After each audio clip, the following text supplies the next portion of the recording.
For 30 years, my son believed I worked in an office. He never knew I cleaned other people's homes just to send him to college. The day his girlfriend's rich parents asked what I did for a living, he told me to lie. But when the truth finally came out, I didn't lose my dignity. I almost lost my son. This is the story of how hiding my job taught me the most painful lesson about love, and how one choice at a wedding changed everything. The secret I carried. My name is Ruth Miller, and for 30 years, I cleaned other people's homes for a living. I scrubbed kitchen floors that were never mine. I washed windows that reflected lives I could only imagine. And every night, I came home with sore hands and tired feet, but a heart full of love for one person. My son, Daniel. Daniel was the reason I woke up every morning. The reason I kept going even when my back hurt and my fingers cracked from soap and cold water. His father left us when Daniel was 5, and from that day forward, it was just the two of us. I promised myself one thing back then.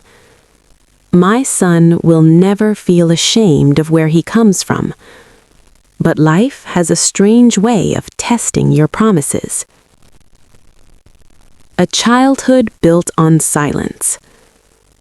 Daniel grew up believing I worked in an office, not because I wanted to lie, but because I wanted to protect him. Every morning I wore a neat cardigan and carried an old leather bag. Inside it were my cleaning gloves and lunch, but to Daniel, it looked like a briefcase. I made sure my clothes smelled like soap, not sweat. I told him I worked with papers. When he was little, he didn't ask many questions. "Mom, what do you do at work?" he once asked while coloring at the kitchen table. "I help people keep their lives in order," I said with a smile. Which wasn't a lie, just not the whole truth. We lived in a tiny apartment above a bakery. The walls were thin, and the smell of bread woke us up every morning. Daniel used to press his face against the window and say, "Mom, one day I'll buy you a house with a garden." I laughed. "I just want you to be happy, my boy." He was bright, too bright for the life I had known. I saved every extra dollar in a jar labeled college. I skipped meals sometimes so he wouldn't have to. I bought his books secondhand and ironed his shirts until they looked new. When other kids talked about their parents being managers, engineers, or business owners, Daniel stayed quiet. He never mentioned me. I noticed, and it hurt more than any blister on my hands. The first crack. Everything changed the day Daniel got accepted into university. He burst through the door waving the letter. "Mom, I did it! I got in!" I hugged him so tight he laughed. I cried into his shoulder, hiding my tears in his jacket. "You won't have to clean houses forever," he said proudly. "I'll make you proud." Those words, they felt like both a gift and a knife. Make me proud? I already was. But I understood what he meant. To him, success meant escape. And I let him believe that. A new world. Daniel moved to the city for college. He started calling less often.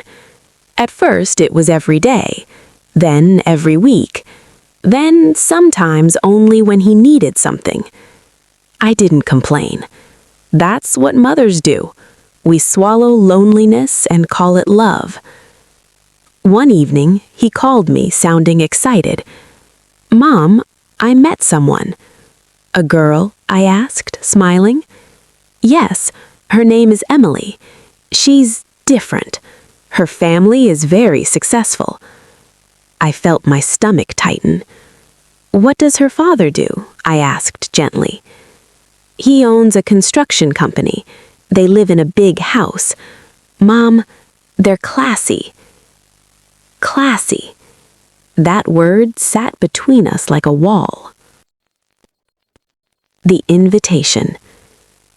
Months passed. Daniel and Emily became serious. One night he called and said, Mom, Emily wants you to meet her parents. They invited us for dinner. Us. My heart pounded. I don't know, Daniel. I don't have the right clothes. It's okay, Mom. Just be yourself. But I didn't know who myself was anymore. A cleaner? A mother? A woman pretending to be something else.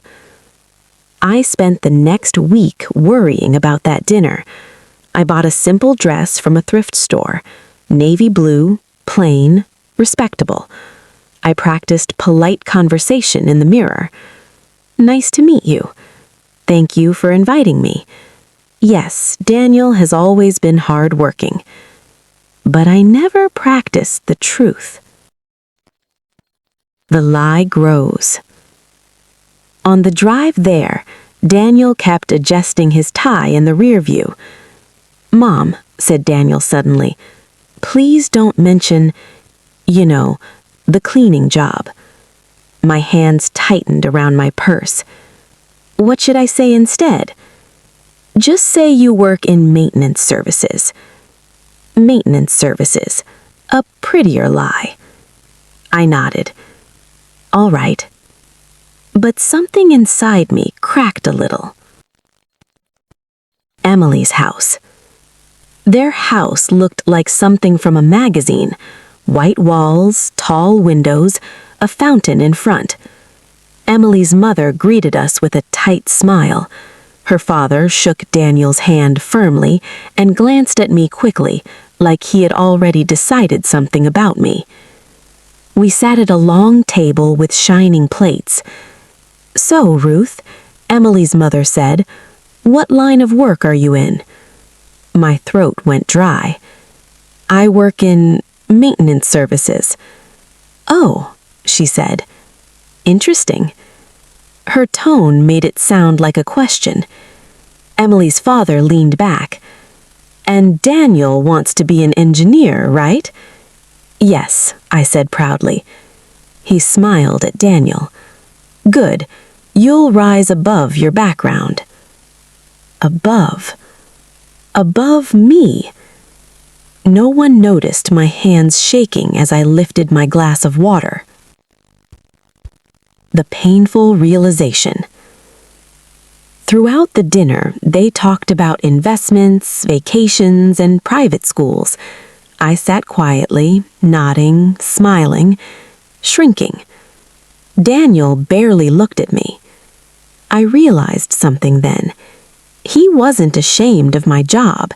He was afraid of what it meant about him. On the way home, the car was silent. Finally, I said, Daniel, are you embarrassed of me? He didn't answer at first. Then he whispered, I just don't want them to look down on us. On us? But I was the one being hidden. That night, I cried alone in my apartment. Not because of them, because of him. A decision. The next morning, I went to work like always. I cleaned a woman's marble kitchen while thinking about my son's face at that table. I asked myself one question. Have I taught him that love is something to hide? And for the first time in 30 years, I felt ashamed of my own silence. I realized I had been teaching Daniel that success comes from titles, not from sacrifice. That night, I made a decision. I would stop hiding. Not to embarrass him, not to hurt him, but to save him from becoming someone who only loved people who looked successful. The phone call. I called Daniel. "Son," I said softly, "there's something I need to tell you." "Yes, Mom?" "I clean houses. I always have, and I'm not ashamed anymore." There was a long pause. "Mom, why are you telling me this now?" "Because love shouldn't need a costume." He didn't reply, and that silence was louder than any insult. The truth that broke the silence. Daniel did not call me back for 3 days. 3 long days. I checked my phone every hour like a foolish girl waiting for her first love. Every sound from the hallway made my heart jump. Every time my phone vibrated, my hands trembled, but it was never him. I kept going to work. I scrubbed floors, wiped counters, folded strangers' laundry. My body moved, but my mind stayed with my son. Had I lost him by telling the truth? On the 4th day, my phone finally rang. "Dad," Daniel said. His voice was tight, controlled. "Emily's parents want to see you again." My stomach twisted. "Why?" They want to understand you better." Understand. That word felt heavy. "Daniel," I whispered, "did you tell them the truth?" "Yes." There was a pause between us, a dangerous one. "And?" "They were surprised. They want to talk." The second invitation. Emily's house looked the same as before, perfect and cold. But this time, I didn't wear my navy blue dress. I wore my work clothes. Clean, neat, simple. The clothes I wore every day when I cleaned houses. If they were going to judge me, I wanted them to see me as I truly was. Daniel noticed immediately. "Mom, you didn't dress up." "I did dress up," I said quietly. "This is who I am." He didn't reply. Inside the house, Emily's parents waited in the living room. Her mother sat stiffly on the couch. Her father stood by the window, arms crossed. "Please sit," Emily's mother said. I sat. Her father spoke first. "Daniel tells us you work as a cleaner." "Yes," I said, "for 30 years." Silence. Then Emily's mother sighed. "We thought you worked in an office. I let you think that, but it was wrong." Her father leaned forward. "Do you realize what kind of life Daniel is trying to build? He needs a respectable background."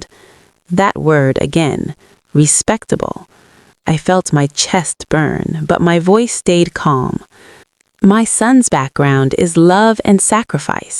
I raised him alone. I fed him with money I earned honestly." Emily's mother shook her head. "But appearances matter. Our family has a reputation." I looked at Daniel. He stared at the floor. "Daniel," I said softly, "is this what you believe too?" He swallowed.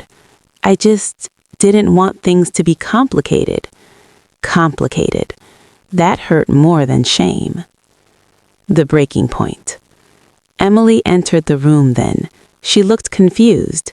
"What's going on?" Her mother turned to her. "Daniel's mother hid her profession from us." Emily looked at me. "Why?" "Because I was afraid. Afraid my son would lose what he loves because of me." Emily's father stood up. "We raised our daughter with certain standards, and I raised my son with values. There is a difference." Emily's eyes filled with tears. "Dad, Mom, she worked to give Daniel a future. What is wrong with that?" Her parents exchanged looks. Her mother said, "It's not wrong, it's just inconvenient." That was when something inside me broke open. "I will not be your inconvenience," I said. The room went silent. Daniel finally looked up. His face was red, his eyes wet. "Mom," he whispered, "I did not clean floors to become something to hide. I cleaned floors so you could walk proudly on your own." I stood up. "Thank you for dinner," I said politely, "but I think this conversation is over." Daniel followed me outside. "Mom, please don't make this worse." I turned to him. "Worse than what? Worse than you pretending I don't exist? Worse than calling my life a problem?" "I just wanted to fit in," he cried. "And I just wanted you to love me as I am." That night, he didn't come home with me. He stayed with Emily. I went back to my small apartment alone. A mother's loneliness. For weeks, Daniel barely spoke to me. Emily called once. "I'm sorry," she said. "My parents are wrong, but Daniel is confused." Love is simple. Pride makes it complicated. I began to see my son as a stranger, not because he was cruel, but because he was afraid. Afraid of being judged, afraid of being small, afraid of being connected to someone ordinary. One night, I looked at his childhood photos. There he was at age 6, hugging my leg while I held a mop in my hand. Back then, he didn't care what I did. He just knew I was his mother. The accident.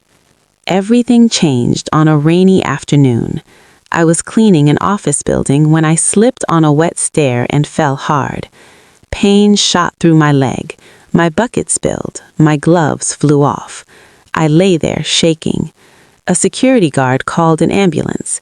At the hospital, they asked for my emergency contact. I said Daniel's name.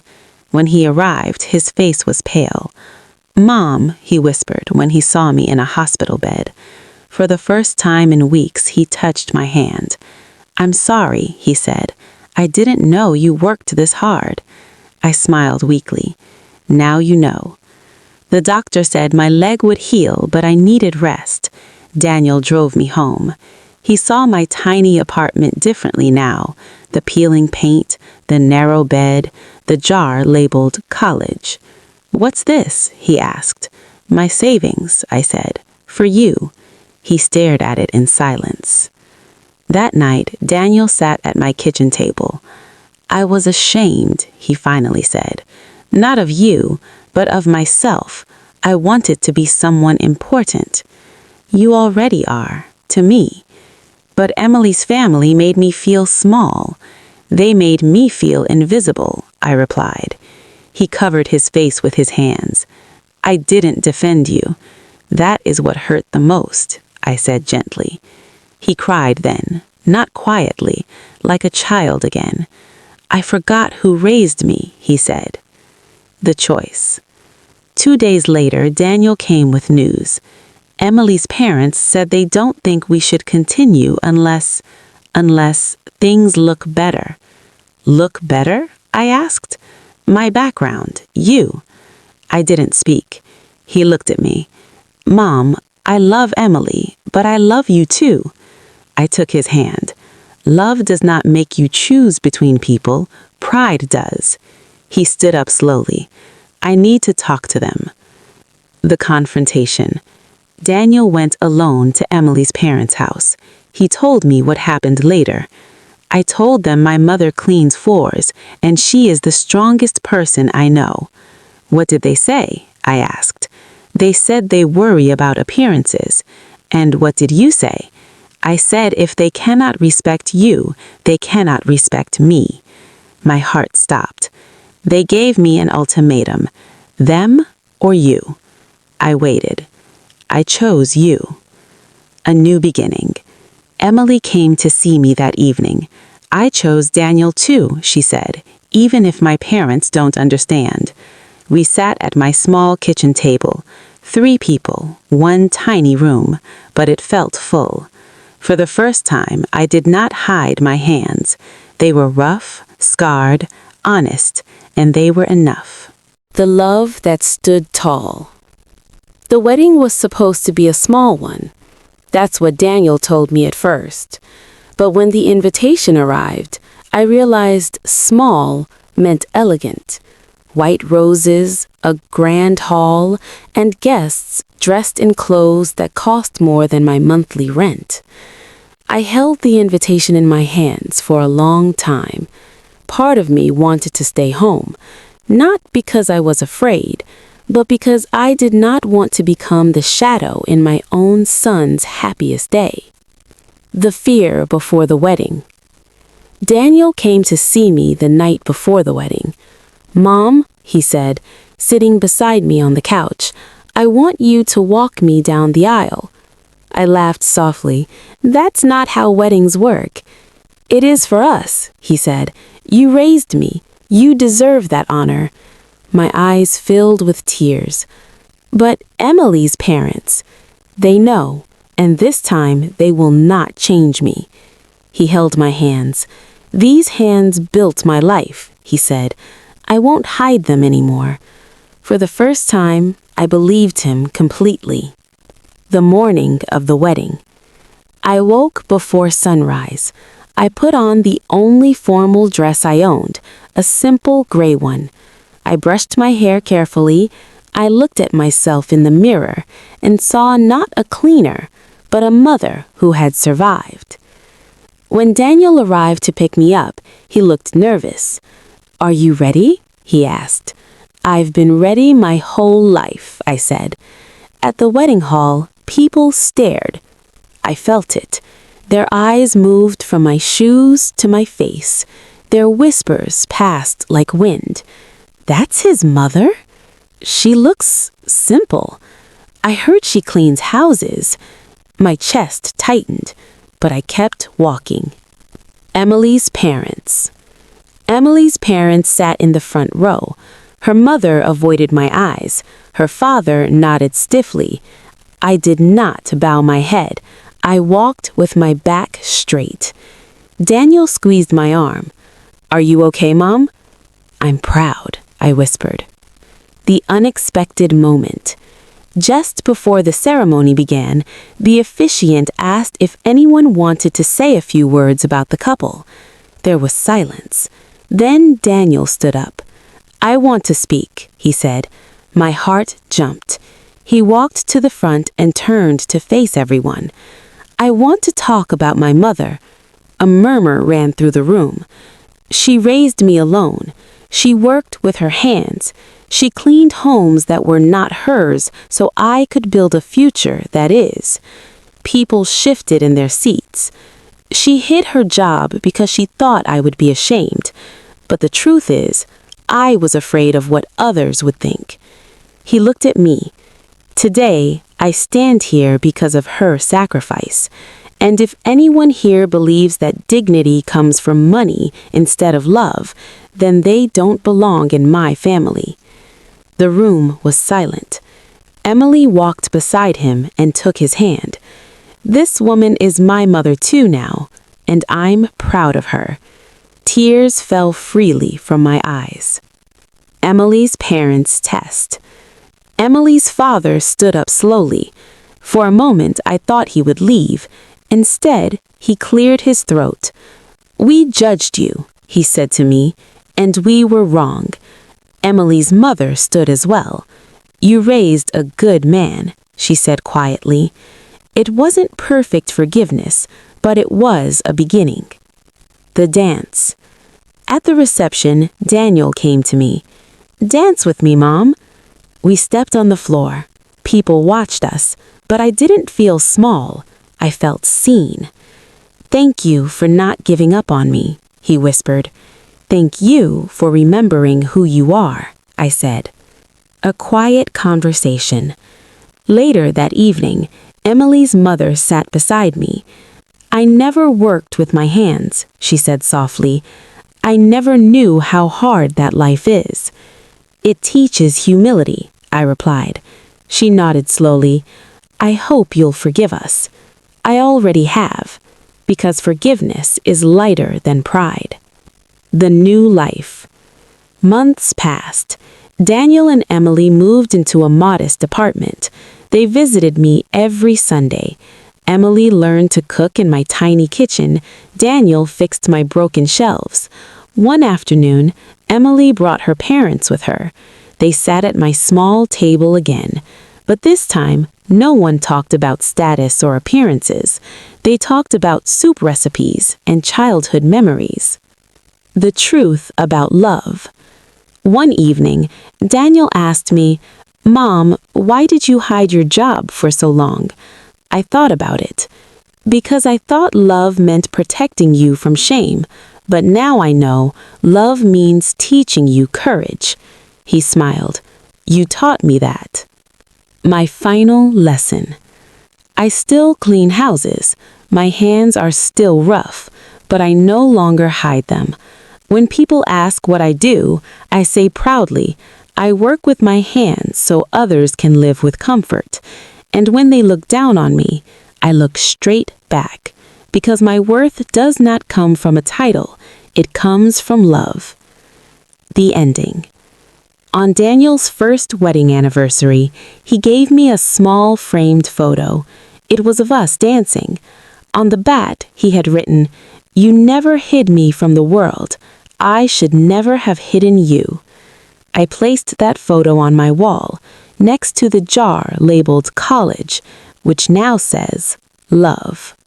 My child, I learned something late in life. Love should never be hidden behind fear, and dignity does not come from the job you do. It comes from the heart you give. If you are ashamed of where you came from, you may forget who carried you there.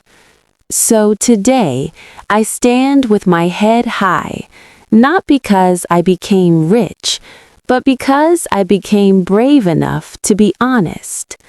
And if this story touched your heart, remember this: real love never asks you to hide, it only asks you to stand tall.